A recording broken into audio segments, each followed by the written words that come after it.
Blog Talk Radio.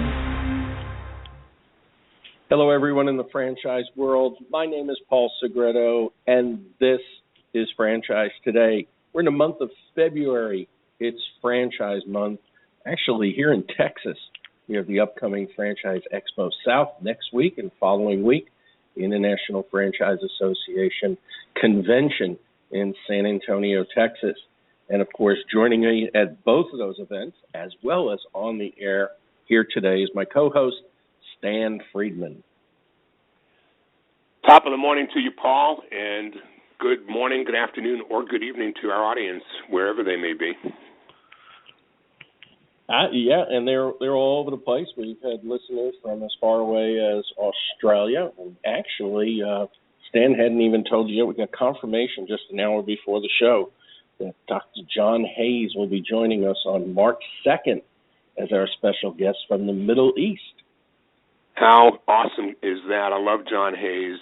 And, you know, by next week, he and I will have something else in common that I never had in common with John Hayes before. And it's interesting because our guest today is the reason for that. And I guess we'll save that little teaser for a few minutes from now, and we can talk more about it a little bit later. But John Hayes, for those who don't know him, is the professor of franchising. The man is brilliant, and he's seen, done, and experienced just about everything you can in our business model, and is an incredible, incredible teacher that helps put others on the path as they learn about franchising, and a very giving guy for those of us who know him.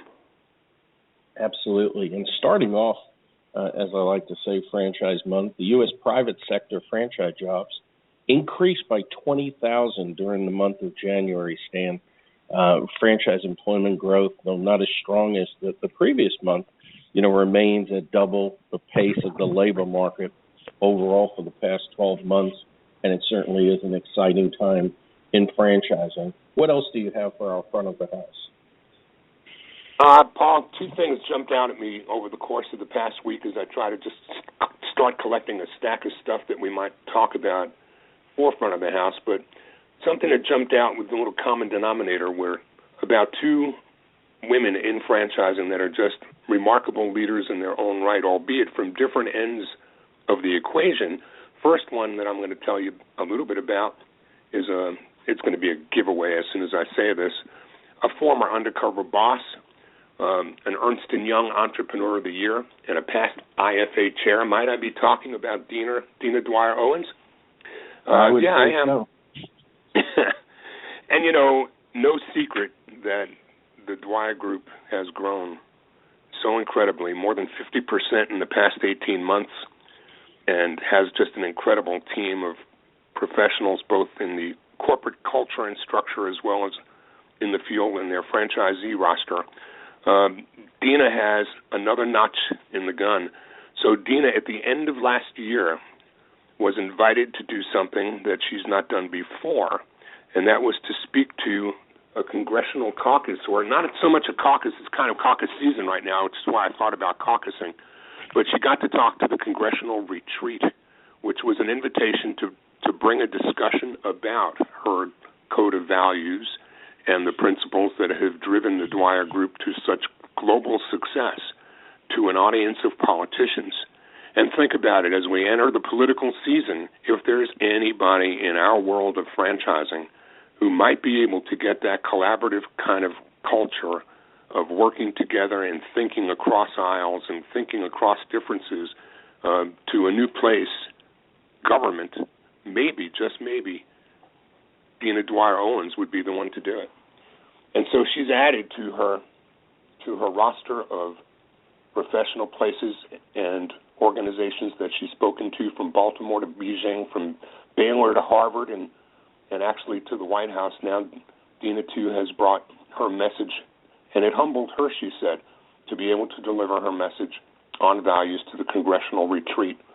And all we can do, Paul, something they do every day at the Dwyer Group, we can hope, we can pray that some of what Dina's common sense wisdom delivers in the business might be heard by some of those in elected office. Absolutely. So that was one woman of the two I want to talk about. And another one that caught my eye was an article that was published last week or also in USA Today, and this is about a topic that anyone who knows me knows my passion for, and it was centered upon diversity. And a black female franchisee who, back in the early 80s, when she began her business, said what some might call a glass ceiling these days looked a whole lot more like a cement ceiling back then. And I'm talking about a lady named Valerie Daniels Carter.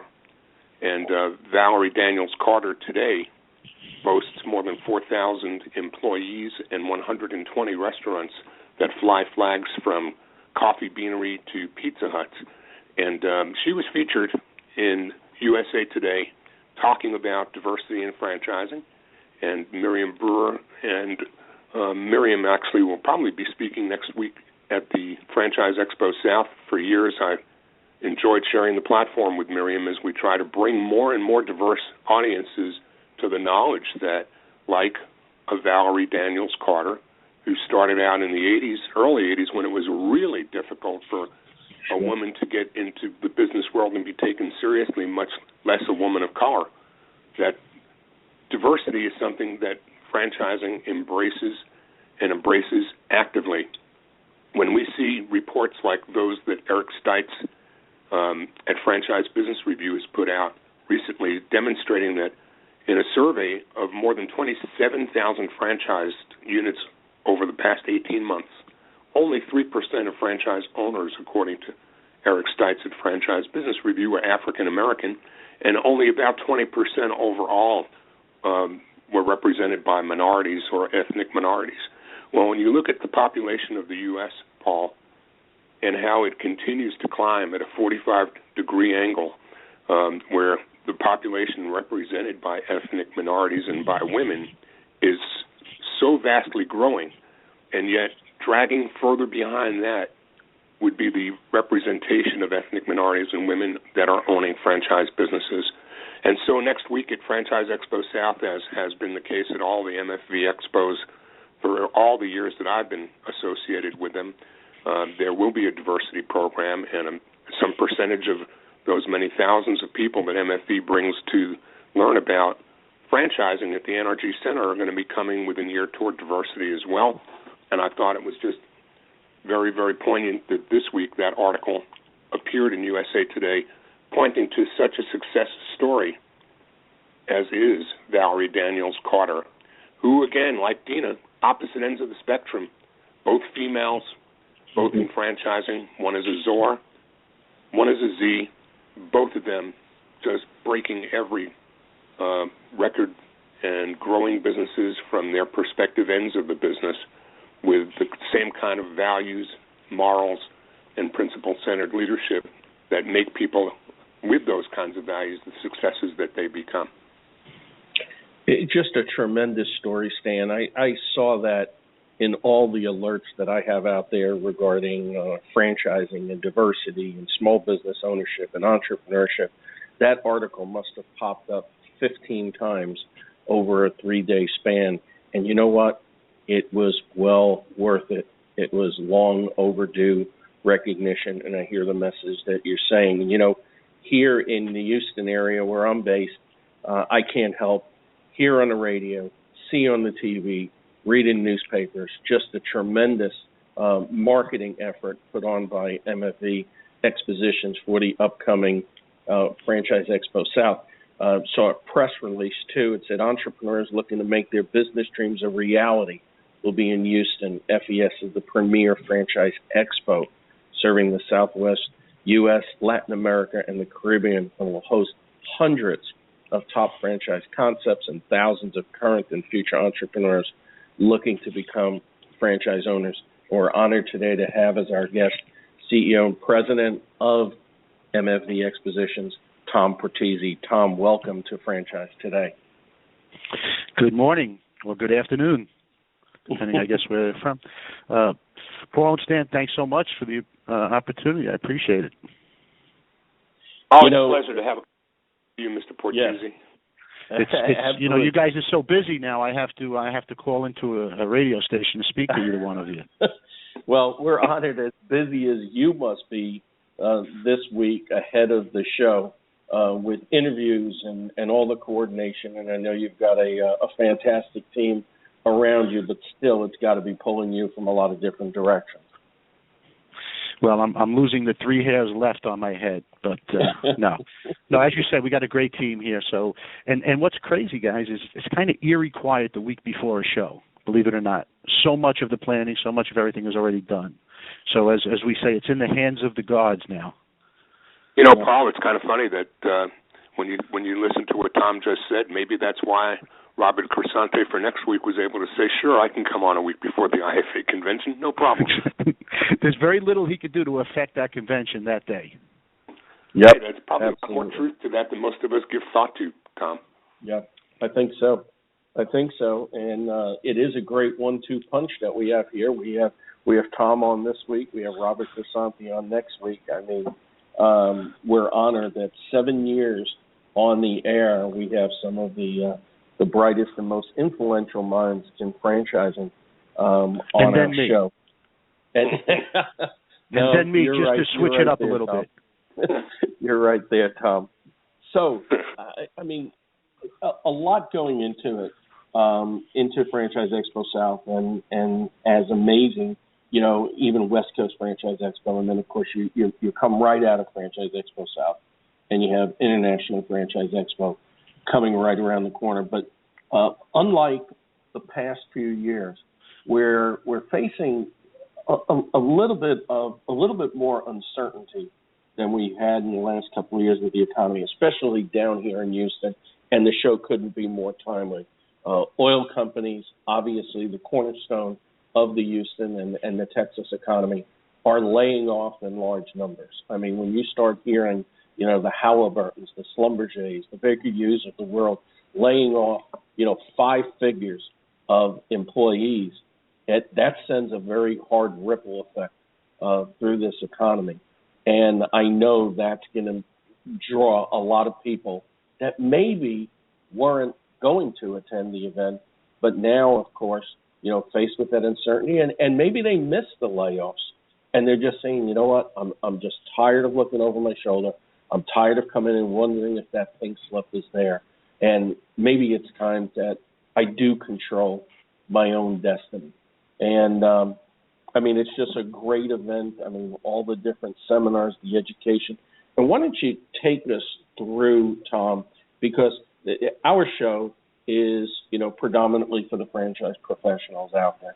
And there are so many, you know, obviously there's 3,000-4,000 franchisors, and we have several hundred at the show. What are franchises missing by not attending, you know, these shows, the ones that have, you know, cast off and said, oh, trade shows are the thing of the past? Well, you know, there was a time, guys, where we were doing 70 franchise shows a year here in the U.S., right? So this is pre-internet. When I was a young man, we were doing 70 a year, 1 every weekend, 2 on some weekends, and that's where people went to find out about buying a franchise, right? They went there, they went to talk to people, and so on. Those days are gone. You know, we do 3 shows here in the U.S. now. We do 1 in Mexico City, we do 1 in London, we just announced 1 in Tokyo, but here in the U.S. we do 3. The attendees at our shows today are so much different. They've done their homework. They've spoken to franchisors. They've spoken to franchisees. They've visited locations. They've read, you know, a number of FDDs. They're so far along. They're coming there to validate much of what, you know, they've learned. Many of the franchisors are coming there with preset appointments from prospects. So the world's changed a lot, guys. You two remember the shows. I mean, I'm talking to 2 guys who have been involved in them forever, and you 2 guys speak at the shows. As you mentioned early on, Stan, you're going to be doing the A to Z's. You know, you're going to be talking to a group of people, talking them through the process. You know, you've decided you want to be in business for yourself. Franchising is the option you've chosen. Here's what you do now. So for franchisors, I would say, listen, at this event or any event, and not just ours, these are the events where people are coming to that are on step 3 in a 7-step process now. So, Tom, I find it, and I think this is kind of the gist of what I've got posted up on franchiseexpo.com's blog post that I served up about a week or so ago. it's not a one-size-fits-all anymore. You know, it used to be when I was still a franchisor, I think, as you were pointing out a moment ago, a lot of the attendees were early stage. There was, and I'm to some degree there still are, or you wouldn't need an A to Z's of buying a franchise to try to lay the land, give them the lay of the land as to what to experience on the floor of the show. But I think that there's a diversity of people who come today. There are still those that are wide-eyed and don't really have a sense or an understanding or an introspective yet of who they are and what they want to do. But there are far more than ever, as you've just pointed out, that are coming to validate what they've already started to learn and coming in a much better educated mindset because of all the things that you've had to adjust to, like the internet, that weren't there when you started. And I think that's kind of why you guys, whether it's 3 shows or 30, I think it's why you're still around and will always be around, because it's not your dad's old Buick, but you don't quit driving the car you have to drive this year, even though it's different than the one from 5, 10, or 20 years ago. Isn't that right? It's exactly right. It's exactly right. And sitting in your sessions, Dan, you're going to see that diversity, because you're going to be talking to some people whom, you know, are fairly along but still need that roadmap to the purchase. Yep. So, and then you're going to see those wide-eyed people that you referenced. So even in that session, you're going to see that range of people in the process. You know what I would love to ask you, Tom, before, I know that Paul's got a whole laundry list of questions, but I've got one on my mind that steers the conversation a little bit more toward the franchisor than the franchise prospect, because I find that a lot of times, and I wrote about it, I walk the floor of the shows, and it blows my mind how many franchisors I see just sitting in the booth with kind of a retail mentality, waiting for the traffic to find their way down their aisle, and they're sitting there in front of their computers just waiting. There are so many things to do at a trade show to draw traffic that I used to do as a franchisor, and I kind of remember laughing with you as to didn't care where you put me in the room. You could stick me in a closet or in the men's room. If I can still fry wings, people are going to find my booth because their nose is going to bring them to me. But that's right. But you need to have more of a proactive approach to be successful at a show than just sitting in the booth and waiting, don't you? Absolutely. Absolutely. You know, because of the prospects that we're talking about, right? So our show represents, I mean, we say we're the mutual fund, if you will, of advertising, right, of your lead generation marketing. If franchisors use Wall Street Journal, we use Wall Street Journal. If they use USA Today, we use USA Today. They use Entrepreneur Magazine, we use Entrepreneur. All the different portals, we use all the different portals. You know, we're fortunate to have such a buy-in across all mediums. So by the time, again, this person gets there, it's a good prospect, to not take advantage of it, to not do the things that you've done, Stan, as a franchisor. You know, you get there early. If I remember correctly, you were always there early. You were always prepared. The doors opened. You were ready to talk to people about the great opportunity you had for them. Yeah, even beyond the booth, Tom, I mean, you know, not so many people realize the amount of energy and curriculum and programming that's going on off the trade show floor. They're just looking at what's on the floor of the show. But then there are hundreds of people up or downstairs with Steve Gross coordinating all that for MFV, right? And you've got all these different seminars and workshops where people are getting educated.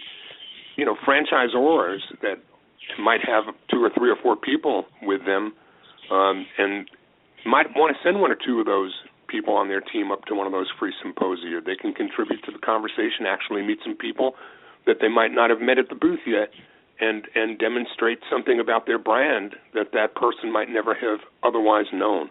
So it's collaboration, it's communication, it's working the show, not just sitting around hoping that somebody's going to find you. That's what I always thought was the most amazing opportunity for me, was to make as much of it, kind of like you want a franchisee to be when you, as a ZOR, bring somebody into your brand. You're going to have some percentage of your new franchisees that are going to come into your opportunity and sign on the dotted line and say, okay, now I sign, now make me rich. Yeah. It's going to be the others, the smart ones, that are going to realize they just bought into an opportunity. They've been handed a toolbox, and what are you going to do with it? Go work that opportunity. And I would hope as always would work the show the same way. So Stan, what you would do is you would book your participation early. You'd make sure you got the best plane fares. You'd make sure your hotel was the right one. You'd have a strategy for what you're going to do, who's going to the show, what their roles are going to be, how they're going to approach it. It wasn't left to chance. You had X amount of people going, and they all had a job, and everybody was going to do something. You invited your prospects.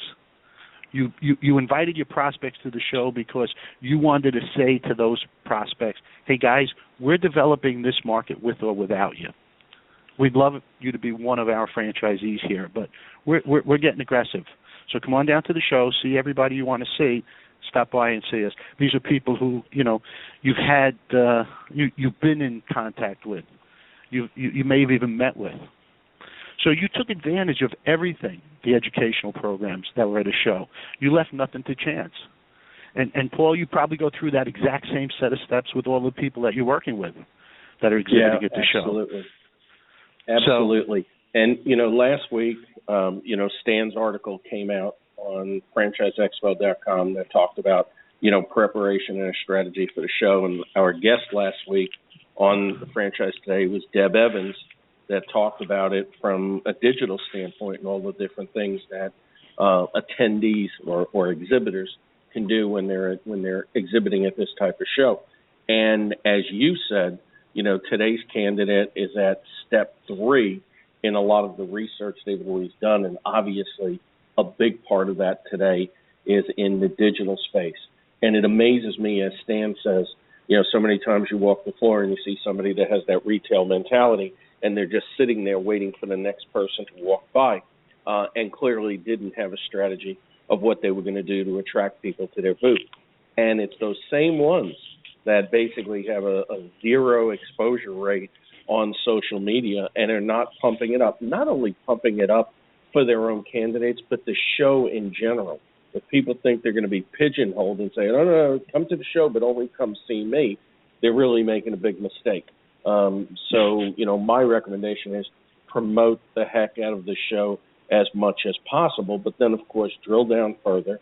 Understand that your audience is going to be doing a lot of their work online. They're going to learn. They're more educated. They're more sophisticated than ever before. They're also more technologically advanced. To think that these candidates aren't very, very strong on social media is absolutely foolish. I mean, they are. And to share this information is really the first step in the whole process, because you can't do anything without sharing information first, then interacting with people, having an engaging conversation, and only then have you earned the right to a call to action. Absolutely. And to that end, MFV Expos has really done a great job on the digital front. I think your pay-per-click campaigns are absolutely phenomenal. It's hard for me to go any place online and not see the Franchise Expo South logo in the upper right-hand corner or down the right side of some type of news article or whatever. You've done a great job in the social space on Facebook and Twitter. It's out there, and of course, it just complements and adds to all the print advertising you've been doing, some of the radio advertising, the TV advertising. I mean, it's just this morning alone, I saw 3 ads for Franchise Expo South during the Today Show between 8 o'clock and 10 o'clock this morning. That is fantastic exposure, and what you guys are doing, supporting the loyalty of the brands that are exhibiting at your show, to me, is just absolutely off the chain. Well, thank you. I appreciate that. It's the result of, as Stan pointed out, a bunch of people, or as you pointed out, a bunch of people getting together to make sure that the message is getting out there often and enthusiastically. Our business is a terrible business, and every franchisor knows how difficult it is to generate leads. If we were producing any other type of event, it's kind of easy. Right? If we're doing a boat event, we go to boating magazines. We know what they're reading. Or they're part of a club. If they're a car enthusiast, we can invite them back every year. In this case, we have to throw out this big wide net. and we have to get those people who are looking to go into business for themselves or in that process and invite them to the show. And unfortunately, we can't get them to come back next year because they've either purchased a franchise or they've decided not to. They found a job. We do get a small percentage back to talk to them about growing their business, whether it be that one franchise or getting involved in other units, how to become a multi-unit owner. But it's a difficult business. And the ones you're talking about, through social media, Paul, and online and pay-per-click, those are the people we want to get involved, or we want to get our message in front of, that are predisposed because they are searching this or they are reading this. But unfortunately, it's not the norm in our business. So along with that comes that big wide net. Well, and that big wide net, a lot of people think that, billboard ads are the thing of the past, and I think you've got a couple strategically placed in Houston that is being seen by hundreds of thousands of people that are stuck in traffic, probably at the time where they're saying, damn, I wish I didn't have this job. I wish I had my own business. And there's this nice big billboard with the beautiful logo on it, and it couldn't be more timely for those individuals. Certainly, you're hitting their pain point right then and there. And I just want to make sure that all the franchisors realize what goes into supporting and marketing and promoting this event. I mean, when you look at the cost of exhibiting in relation to what is being done on their behalf, I mean, it's a tremendous value. I really believe it is a tremendous value. Hey, Tom, you guys have a focus, too, on specialty markets, just as I know Miriam Brewer does the IFA's diversity program to encourage those from diverse backgrounds, veterans, too. What other specialty markets do you guys outreach toward? I think it's a series of so many, Sam. So we do this big wide net. We want to get people to clear these different hurdles who are looking to go into business, want to consider a franchise, want to come down to the event and speak to some people. But then, as you say, we take a very rifled approach. There's a whole new market of graduating college students who are facing an opportunity where the jobs they're looking for just aren't there. Now what? These people, along with their parents, who have college loans now to pay back, trying to make some difficult choices, and going into business for themselves is an option. And certainly franchising is the best way for them to do it because their experience is little to none. Right. So, you talk about things like that. Obviously, the minorities, veterans. There's so many different specific markets that we're able to reach and qualify that down to those from that sector looking to go into business for themselves. And we're fortunate to have strategic partners in those. No different, Stan, than working with athletes, like, you're certainly so involved in and have helped with. Yeah, absolutely. And there, too, there are a lot of adjustments to make between athletes that are now starting to look at some of our opportunities or coming to us in their first and second years on the field or on the court, which is a big relief from prior years where you got guys who were 10 years already retired and past the opportunity stage for a great many things that somebody who started thinking about it earlier, like some of these younger guys are doing now, can at least start building a war chest and putting some money away, beginning with the end in mind, understanding that there's a career after they're done playing ball that's called the rest of their life, and that the opportunity to play ball is just a ticket to get there. And so, again, educated consumers like you and I have been saying all along, begin with the end in mind, goes a lot further than ending wishing and hoping, because hope is not a strategy. Mm-hmm. Franchise Today. I'm Stan Friedman along with Paul Segreto, and we're speaking today with Tom Portesy, President of MFV Expos. MFV, as most of you know, are the producers of the world's premier franchise trade shows. Here in the States, those include the IFE in New York City, the Franchise Expo South coming up just next week, middle and part of next week in Houston, Texas, the West Coast Franchise Expo, which I'm going to ask you a question about in just a minute, Tom, because that name might be changing soon, or maybe not. But Franchise Today is brought to you by Paul Segreto's Franchise Foundry, a business accelerator that helps early-stage franchise systems stand up and emerging franchisors build their brands for sustainable growth as they move forward. Franchise Today also brought to you by yours truly and FRM Solutions, offering robust, out-of-the-box CRM and content management software, all tailored specifically for franchising and assisting franchisors with the management of the relationships that they create between franchise prospects as well as existing franchisees. That's why I love the opportunity to teach that ABCs, Tom. I'm not talking to a room full of prospects for my business, but I'm educating prospects for my clients, and then hopefully my clients can benefit from my software and helping them manage the relationships with those new candidates that are coming into their pipelines and funnels. Tom, I wanted to ask about the West Coast because as I called it out there, I understand this is going to be a big game changer this year with MFV moving the venue, which a few years ago went from L.A. to Anaheim, and now from Anaheim to another of America's greatest franchise capitals, Denver, Colorado. Bit of a game changer, isn't it? Little bit. As well your listeners know, economic development, economic growth fuels franchise development. And, Denver is exploding. And we want to put our clients, our franchisor exhibitor clients, in front of that exploding market. And Denver is just, it can't be ignored. So is it changed? We're still calling it the West Coast Franchise. No, we're still calling it the West Coast Franchise Expo, and only a few people have pointed that out. But we see those two shows. I think the International Franchise Expo is going to be in New York City forever and ever for obvious reasons.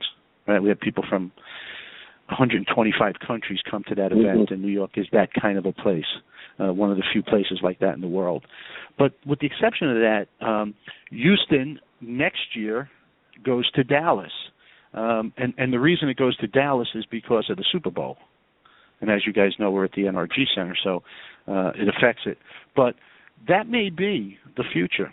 Both the West Coast Franchise Expo and Franchise Expo South may move from year to year. Markets like Atlanta can't be ignored. And it's not as simple as just adding another show because of, what we talked about. We're not looking for just local people who are thinking about buying a franchise. We have to incorporate into that, people who are in the process and where can we create a meeting place. So those two shows, Franchise Expo South and West Coast Franchise Expo, may be moving from year to year. Yeah, and maybe not to the point of having 70 shows again, but there are certainly other cities, as you're pointing out, that definitely could be hotbeds for franchise development. You mentioned right before the break about this younger generation, unemployed, underemployed, saddled with student loans, working with families that are obviously living longer. And I was really interested to see and very intrigued when I was on the floor at International Franchise Expo in New York this past June. The younger people coming in, wide-eyed, definitely an entrepreneurial generation, asking so many questions and having so many ideas well beyond what us three would look at as our, guidelines. There is no limit to their creativity and their innovation, and I think we're really going to see some exciting things to come. I know just recently I read that it said 40% of the U.S. population will be controlling their own destiny, meaning maintaining their own living, earning their own money on their own in a business. I mean, that's going to be huge for franchising in the future. Paul, it's such a great point. And more and more people want to be in business for themselves. And these young people, that's their future goal, to be in business for themselves. We three happen to be in this amazing industry that affords them the opportunity to do that sooner. They don't have to go through the trials and tribulations that, you go through in order to get to own your own business. In a lot of cases, they have the skill sets to partner with a concept that has the formula. I mean, we're talking to franchisors, so we don't need to tell them all the reasons, but it's a bigger and bigger market. Listen, I'm the father of 4. My baby is a freshman in college now. Going into business for themselves is a great option.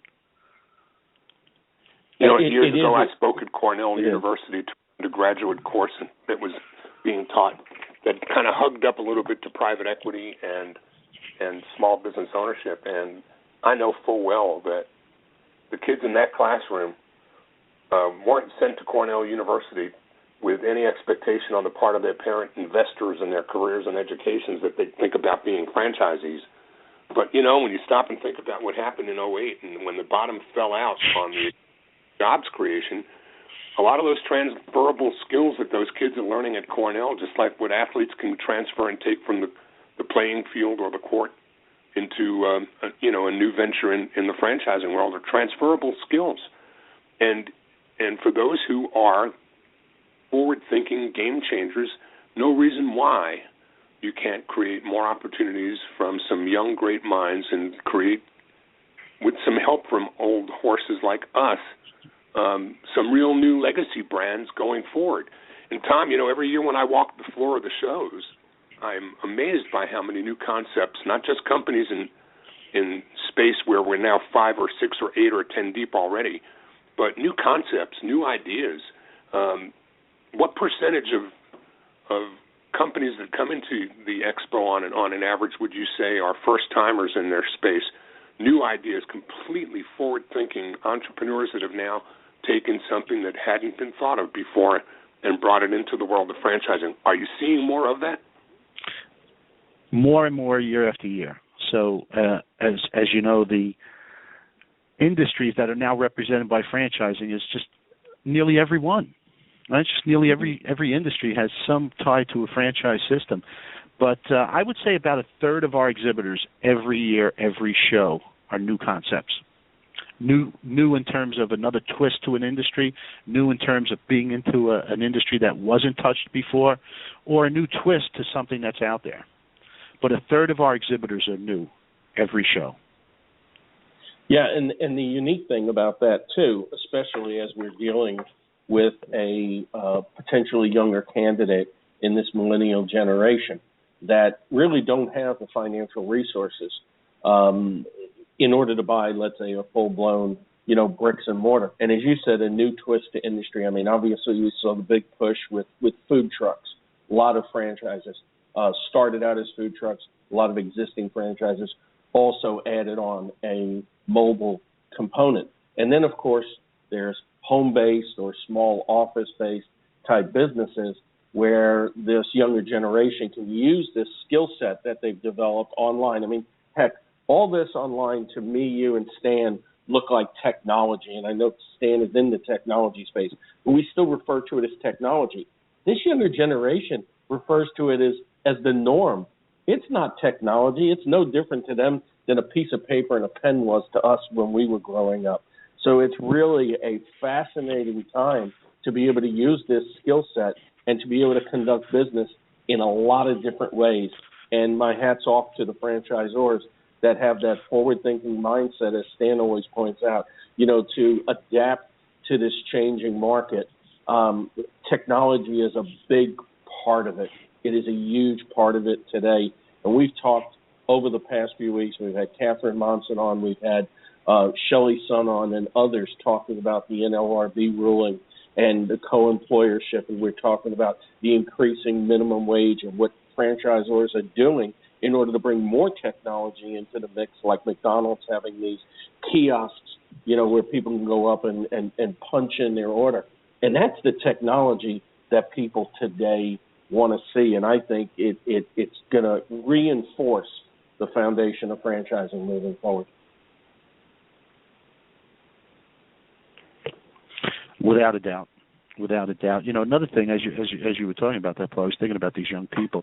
For every person in the Houston area affected by the downturn with oil prices and so on, and as you pointed out, are looking to get into business either by choice or by circumstance, right? And obviously a franchise makes a lot of sense for those people just simply because, they're not the true entrepreneurs. right? If they were true entrepreneurs, they would have been in business for themselves to begin with. They're that quasi-entrepreneur that is tailor-made for a franchise system. You right. know, they Absolutely. So for every one of those people considering it, there's some other, college student graduating or young person saying, God, I don't ever want to be in that position. Mm-hmm. I don't want circumstances to make those decisions for me. So you're seeing more and more people look at it, and each time we see that there's a mess in terms of an industry or an economy, we know it's not big business that's going to get us out of it. It's always That's small right. business. So that's going to continue to grow and grow. And again, we're all fortunate to be part of an industry that understands that so well, and is giving so many people opportunities. Yeah, and franchising is built on relationships. Right now, we are in a collaborative type of economy. I mean, this younger generation has forced us into that.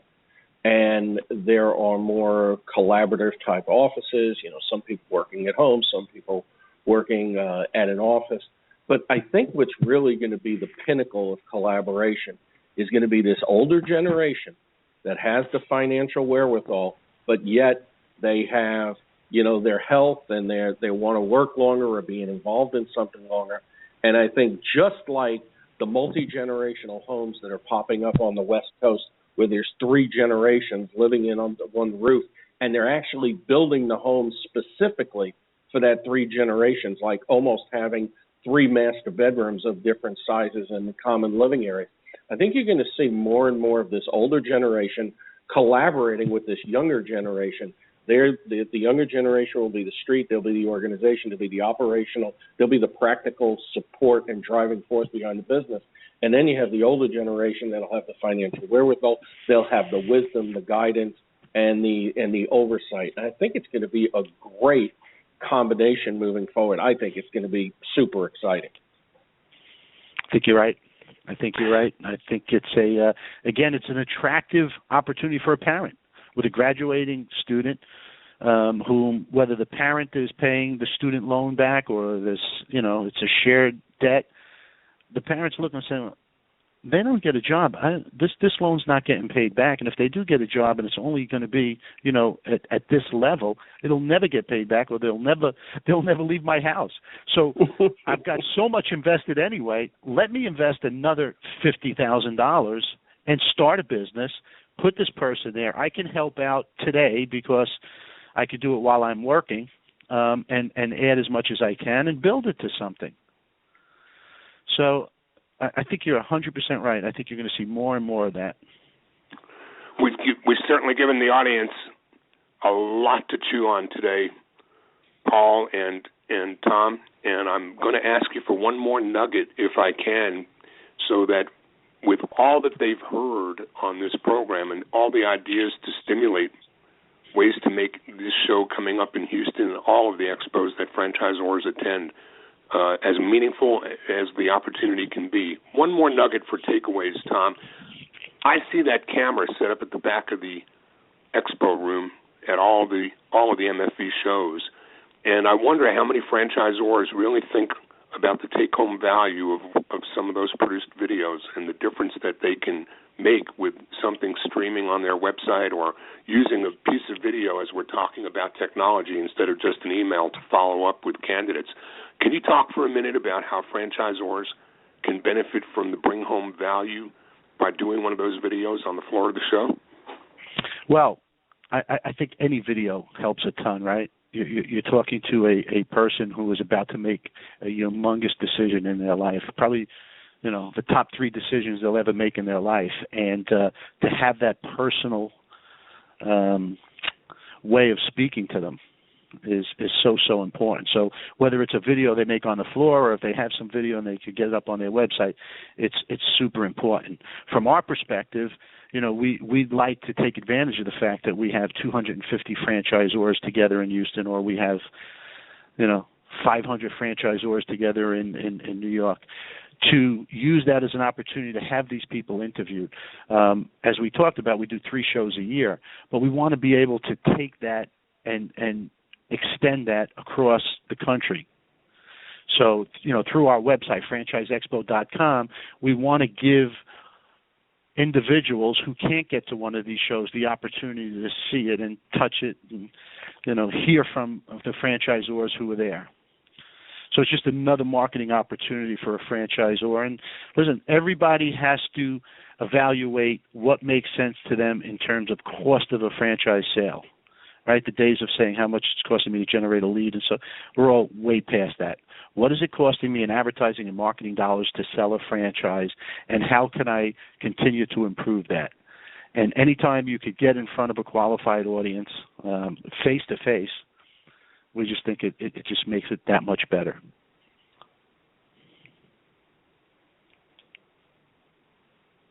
Hello? Yeah, no, I mean, just so much to to take in. I mean, we could easily talk for 2-3 hours, although none of us have the time to do that. I mean, just a tremendous amount of information to take in, and I hope franchisors that are listening, realize the various opportunities, the benefits of being involved with the expos. You mentioned, franchiseexpos.com. I mean, just a great resource in between the shows. We're in an era of content. We're seeing more and more stuff come out. Stan's article last week on franchiseexpo.com, which was, great. It's that type of information that's going to let these conversations live on in between events, as well as, social media is going to let these events live on as your audience, your community continues to grow online. I just think it's tremendous on many different fronts. And Stan, I think you were going to say something, but I think I had you muted, and I apologize for that. I was the only point I wanted to draw out while Tom modestly said, video is good anywhere. It is good anywhere. But when you're being interviewed in a robust environment, it's kind of like seeing a TV interview when it's happening on the street with a news reporter. You stop. You just stop and watch. You can't help it. It's TV live. And when you're doing it on the floor of the show and you've got that robust audience buzzing all around and you've got somebody up on that stage being interviewed, when people come down that aisle, they kind of have the same response. They stop. And that gets captured on that video so that even a year from now or a month from now, when a franchisor who stepped up and did that interview piece puts it on his website or somebody sees it, it looks just like a man on the street interview. It certainly lends some credibility. It makes him an authority to whoever's looking at that video and streaming it. So I just think, certainly, Stan, it can be shared, like you said, the website, but on their blog, it could be shared across their social media. They could develop a YouTube channel, and that could be a cornerstone of their YouTube channel. The list is endless. See, it sounds so much more credible when you two say it. So I'll just take a. But here's another thing. We're actually going to be taking many of those interviews and the videos that are put together with B-roll, and we're going to be doing 30-minute TV shows across the country. Wow. So we're going to take it, and the premise will be, hey, we do 3 of these franchise shows a year, and we know you can't get to all, too many people can't get to them. So we're going to take it to you. So we're going to probably feature 5 companies in each of these shows, these 30-minute shows. Awesome, So, great idea. Well, it's been a real pleasure and a real treat, Tom, to get to spend a little time with you, and an hour feels like a long time for a podcast, and spending a good half of that hour with somebody that's got so much to share as you do seems like 5 minutes is all it took here, and we could keep going, but if time just marches on. Paul, any closing thoughts? Well, listen, I appreciate so much you guys having me on, but more importantly, I appreciate the support you guys give to the industry. I think this show is so indicative of what you guys do and giving back and provide so much good information. And I also appreciate so much what you guys are doing at the event this week. So thank you so much, guys. We appreciate you too, Tom. Paul, any closing thoughts? No closing thoughts. Like you said, it was great talking with Tom here. I know when we're on the expo floor, we usually get a minute or two of his time because everybody wants it, and he's keeping an eagle eye on everything that goes on. And I certainly appreciate that. Best of luck at Franchise Expo South, and, of course, at IFE and West Coast Franchise Expo in Denver towards the end of the year. Great time. Thanks, Tom. Really appreciate you taking the time to be here today. Thanks so much. Look forward to seeing both of you. Same Bye-bye. here. See you next week, Well, Tom. Stan, Travel safe. Thanks. Bye. You bet. Travel safe. Stan, just tremendous amount of information for franchisors of all sizes to be thinking about. And certainly, as we both know, we could have, talked a lot. I had a lot of different questions, as we've talked about collaboration between, veterans and athletes and how they look at franchises. And of course, I can go deeper into, the whole millennial thing and look at how they look at opportunities. I mean, it's a good time for franchising. There's a lot of new franchisors. I even wanted to talk about, and we didn't have a chance to, I know they have a new emerging brand section that they tried out at West Coast Franchise Expo, and I believe there's going to be here at Franchise Expo South. So there's just a lot of momentum moving towards franchising as we're in the month of franchising in February with Franchise Expo South next week, and, of course, the International Franchise Association Convention the following week in San Antonio with some 3,500 franchise professionals will converge on the Alamo City. Last thought on my part, Paul, is that much like the IFA convention itself can be so daunting and overwhelming for people coming that don't plan ahead, and Tom said it earlier in the podcast, if you plan and you take a look at what's going on and all that's going on in Houston at this upcoming expo or any of the MFV programs around the country, it's just like IFA. You can find the right track of information. You can go to the right symposia. You don't just need to bring a booth if you're a franchisor and sit in your booth, but look at what's going on all around you. There are an incredible number of opportunities for you to engage in dialogue, in conversations, in sitting in the audience in some of the free symposia rooms and engaging, interacting, and even participating in Q&A and sessions that will help bring attention to you and your brand for others that are seated in that audience that wouldn't have known who you were. So treat this like IFA. Go with purpose. Go with conviction. Take a look at the programming and the agendas and all the different symposia and places where you may have a good reason to be in that room and maybe contribute to the conversation and the dialogue. And get out of your booth. Don't just sit in the booth. If you're coming as a first-timer or as an attendee, go to those classrooms and participate in as much as you can. As a prospective franchisee, learn as much as you can about how to attack the floor of that trade show by knowing a little bit more about yourself. So think about what's important to you, what kind of a business you'd want to participate in, whether you can afford the parameter for kind of like buying a house. You don't want to go look at $1 million house when you only have a $200,000 budget. Nothing you look at in that $200,000 range is going to look good anymore after you've looked at the $1 million home.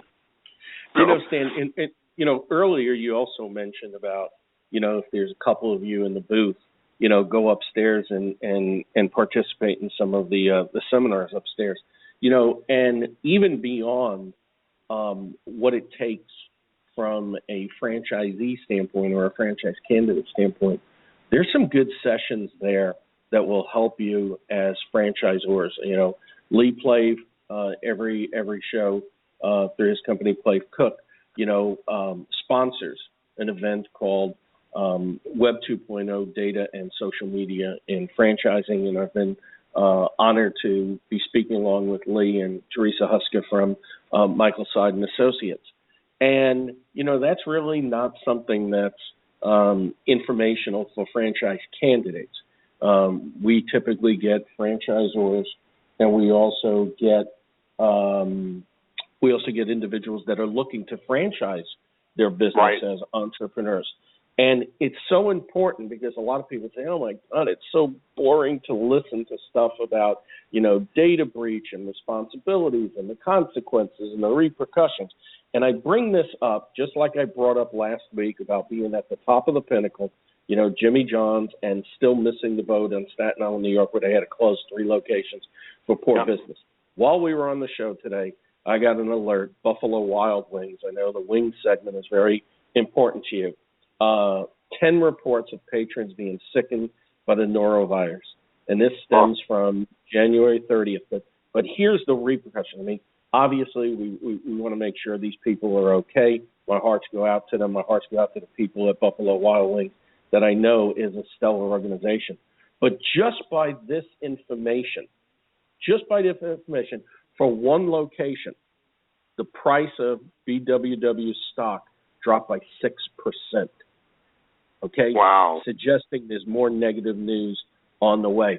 So, these things that, come across as boring, whether it be data breaches, whether it be, sanitation, when you're at the National Restaurant Show, take the time to go to some of those classes that talk about this. Take the time to educate yourself and be better at it, be the best that you possibly can be, because the ripple effect in today's digital world especially is absolutely unbelievable. We're talking one location out of hundreds gets affected by this, and the stock drops 6%. Unbelievable. Can you say Chipotle? Oh, I'm not even going to go there because I don't even know where that's. And that's now. Perfect case in point. It's got criminal investigation going on. I mean, it's unbelievable. Rockstar status one day, and the next day in today's world, there's no place to hide. So yep. It might be a little boring sometimes to sit through the things you need to, but boy, it becomes a lot more problematic later when you try to put the horse back in the barn. Yep, absolutely. Stan, another great show next week. Robert Crisanti, President and CEO of the International Franchise Association, going to give us a little bit of insight into the upcoming convention and what's going on Capitol Hill with respect to franchising. Stan, as always, great show. Love having you as my co-host. As always, enjoyed it, Paul. Looking forward to seeing you in Houston, and just a few more days, and there we'll be. So thanks again for the opportunity to be with you here, and have a great rest of the week, Paul. Until next week, my name is Paul Segreto, wishing you the best, the very best in this great, great thing we call franchising. Franchise Today is out.